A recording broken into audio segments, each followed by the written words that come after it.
Hello friends, how are you? I hope सभी कोई अच्छे हैं।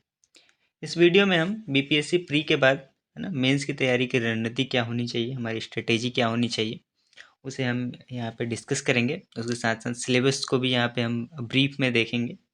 ओके, तो अगर आपका मार्क्स जो है वो सेटिस्फैक्ट्री आ रहा है ना, आपने कट ऑफ अपने आपको लग रहा है कि हाँ मेरा जो कट ऑफ है वो सेटिस्फैक्ट्री लेवल पे है, आपको सेटिस्फाई करता है ना, तो आप क्या कर सकते हैं, मेंस की तैयारी में आप जुड़ सकते हैं। क्योंकि देखिए 15 नवंबर को ही क्या आ जाएगा आपका, 15 नवंबर को ही आपका रिजल्ट आएगा।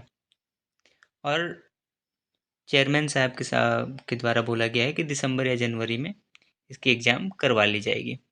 ओके, तो मतलब कुल मिला के 1 महीने का टाइम आपको मिलेगा।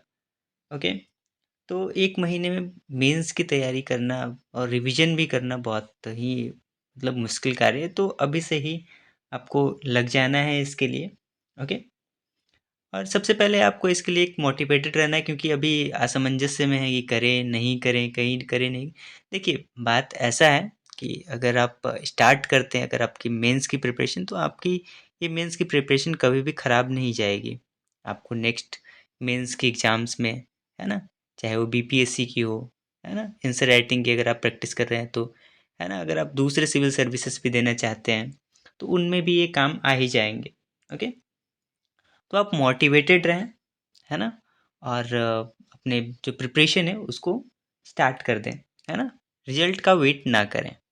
ओके, है ना, आप मोटिवेटेड रहने के लिए रेगुलर एक्सरसाइज वगैरह कर सकते हैं, योगा वगैरह कर सकते हैं कि कंसंट्रेशन लेवल आपका क्या रहे, बना रहे।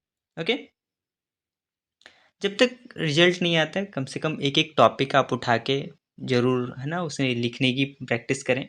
वीकली ऐसे आप लिख सकते हैं। ओके, वीकली आप ऐसे की प्रैक्टिस कर सकते हैं एक टॉपिक उठा के।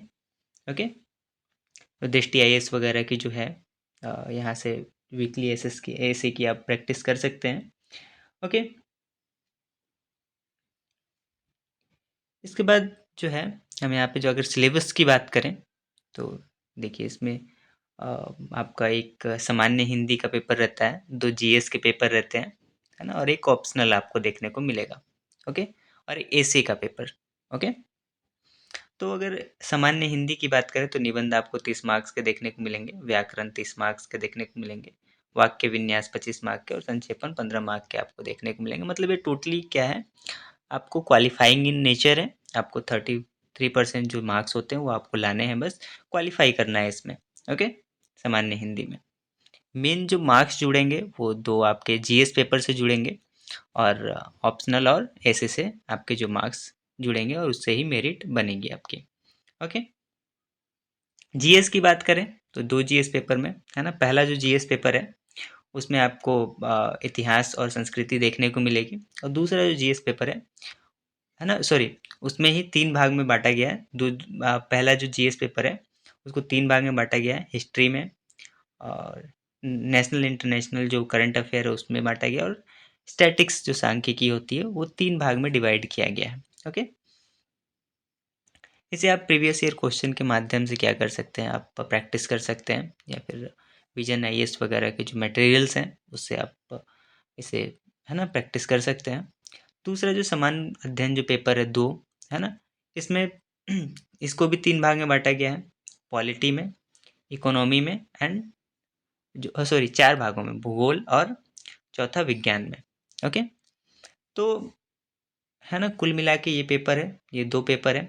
एक ऑप्शनल आपका रहेगा, ऑप्शनल टोटली इस बार क्या कर दिया गया है, एमसीक्यू के फॉर्म में कर दिया गया है, मल्टीपल चॉइस क्वेश्चंस के फॉर्म में कर दिया गया है ना, लास्ट ईयर से ही। ओके, और रही बात ऐसे की, तो ऐसे आपको 3 ऐसे लिखने पड़ते हैं। ओके, तो ये कुल मिला के रहा आपका सिलेबस की जानकारी, है ना, तो है ना, पूरी तरीके से आप क्या करें, अब मोटिवेटेड हो जाएं और अपनी जो प्रिपरेशन को है एक बूस्ट दें। Okay, thank you.